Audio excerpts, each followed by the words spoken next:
अरे बहुत परेशानी होती है इससे, आना जाना यहाँ पे जो है बहुत बदबू आती है। होता है, आते हैं डेली, कोई सुनवाई नहीं तो क्या किया जाए। बगल में सलील बिश्नोई है, यहाँ बच्चे इतने छोटे छोटे आते हैं, उनको सबसे ज़्यादा परेशानी। हमको देखिए तो बुरा हाल है, बहुत बुरा।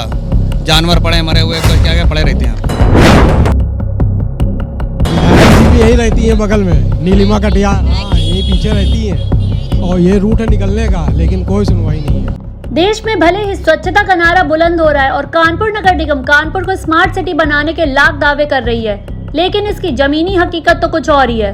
कानपुर को एक तरफ जहां मेट्रो सिटी कहा जाता है, तो वहीं मेट्रो की ही कुछ दूरी पर 9 नंबर क्रॉसिंग के पीछे का हाल अगर आपको दिखा दें तो कानपुर की नगर निगम की तस्वीर स्पष्ट हो जाएगी। जहां एक तरफ साफ सफाई का दावा किया जाता है, तो वहीं फॉर्च्यून हॉस्पिटल और माउंट कार्मल स्कूल के थोड़ी दूर पर कूड़े का अंबार कई वर्षों से ऐसे ही लगा हुआ है, जिससे यहाँ के रहने और निकलने वाले लोगों को परेशानियों का सामना करना पड़ रहा है। कूड़े की वजह से स्कूल प्रशासन से लेकर बच्चों तक को काफी परेशानियों का सामना करना पड़ता है। कई बार शिकायत के बावजूद कोई कार्यवाही नहीं की गई। परेशानियाँ तो बहुत है, हमको तो छोड़िए तो यहाँ बच्चे इतने छोटे छोटे आते हैं, उनको सबसे ज़्यादा परेशानी। यहाँ खड़े होने दुश्वार हो जाता है, कूड़ा उठता है लेकिन उठने के बाद में फिर दोबारा पड़ना चालू हो जाता है। प्रॉब्लम होती है, इतनी ज़्यादा स्मेल करता है, बच्चा भी बहुत सफ़र करता है। नो डाउट ये बहुत बड़ी प्रॉब्लम है। बहुत दिनों से जो कूड़ा का अंबार लगा है और इसके लिए तो नो डाउट बहुत जल्दी इसका सॉर्ट आउट होना चाहिए। प्रॉब्लम बहुत स्मेल करता है, बहुत दिक्कत होती है। एक तरफ जहां कचरे से बीमारियां तो बढ़ी रही हैं, वहीं दूसरी तस्वीरों में आप साफ तौर पर देख सकते हैं कि किस तरीके से गाय पॉलीथीन का सेवन कर रही है और कुत्ते किस कदर वहां पड़े जीव के अवशेष को खा रहे हैं। कूड़े की वजह से यहाँ की वायु भी पूरी तरीके से दूषित हो चुकी है।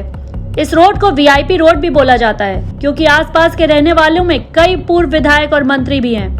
पूर्व विधायक और मंत्रियों का डेली यहाँ से निकलना होता है, पर कूड़े की तरफ किसी का ध्यान भी नहीं जाता। किसी ने आज तक कूड़े के ढेर को हटवाने के लिए कोई प्रयास नहीं किया, ना ही कूड़े के ढेर को हटवाने के लिए कभी मांग की है। कानपुर के जिस विभाग के ऊपर शहर को स्वच्छ रखने की व्यवस्था की जिम्मेदारी है, अगर वही विभाग ही अपनी आंखें बंद कर ले तो फिर तो इस शहर का भगवान ही मालिक है। अधिकारियों की कार्यशैली में साफ सफाई की व्यवस्था सिर्फ कागजों में ही रहती है, इसकी जमीनी हकीकत तो कुछ और ही है। सालों से पड़ा है, आज से नहीं पड़ा है, सालों से पड़ा है। कभी कभार उठ जाता, थोड़ा बहुत पड़ा इतना, वरना ऐसा पूरी यहाँ से लेकर वहाँ तक बदबू भरी बड़ी। बताइए, फॉर्च्यून अस्पताल इतना बड़ा अस्पताल है कानपुर का, और सामने मरीज आते हो, सामने कूड़ा ही कूड़ा पड़ा हुआ है। मरीज सही होंगे कि बीमार हो जाएंगे, बताइए आप। और कोई सुनता ही नहीं है यहाँ पर। बच्चे इससे बीमार पड़ रहे हैं, इतनी बीमारियां फैल रही हैं। आप ये देखिए आपके सामने है, और इतनी जनता बैठी, सब लोग खड़े। हम यहाँ तो कम से कम 7-8 साल से, हाँ ऐसे ही पड़ा रहता, कोई सफाई नहीं होती। अभी तो बहुत ज़्यादा गंदा आएगा यहाँ पे। शाम को देखिए तो बुरा हाल है, बहुत बुरा। जानवर पड़े मरे हुए, क्या क्या पड़े रहते हैं यहाँ पे। पहले तो यहाँ तक फैला रहता था। यहाँ कूड़ा पड़ रहा है कम से कम 5-6 साल से। 5-6 साल से ऐसे ही कूड़ा पड़ा। हाँ। सुनवाई नहीं होती है कभी? नहीं, यहाँ कोई सुनवाई नहीं। सभासद जी भी से कहा गया है, सबसे कहा गया है, सब नगर में पालिका वालों से कहो सफाई करने के लिए, यहाँ से कहो, तभी नहीं कुछ सुनते हैं ना। आते हैं, सुन के बस चले जाते हैं। कार्रवाई के नाम पे केवल अनसुना किया जाता है। हाँ, अनसुना किया जाता है स्कूल के सामने। विधायक जी भी यही रहती है बगल में, नीलिमा कटियार, विधायक जी भी यही रहते हैं। हाँ यही पीछे रहती हैं और ये रूट है निकलने का, लेकिन कोई सुनवाई नहीं है। अब कितनी दूर पे रहती होंगी विधायक यहाँ से? अरे यहीं पीछे रोड के अंदर रहती हैं, थोड़ी दूर पर विधायक भी रहते हैं, 1 किलोमीटर पर। तो देख सकते हैं जो लोग पेरेंट्स हैं उनमें कितना गुस्सा है कि रोजाना ऐसे मना करने के बावजूद भी बच्चे निकलते हैं, उसके बाद भी फिक्र जाते हैं। भैया कहाँ से आए बच्चों को लेने? ये शारदा नगर था पीछे। नगर से। भैया शिकायत कैसे करी? सब कुछ होता है, आते हैं डेली, कोई सुनवाई नहीं तो क्या किया जाए। बगल में सलील बिश्नोई है। अरे बहुत परेशानी होती है इससे, आना जाना यहाँ पे जो है बहुत बदबू आती है, बच्चों को लाना छोड़ना। मतलब कभी आपने स्कूल संसद शिकायत की, कहता कोई सुनता ही नहीं है तो क्या किया जाए। हाँ, कोई सुनना ही नहीं है, कोई सुनवाई नहीं।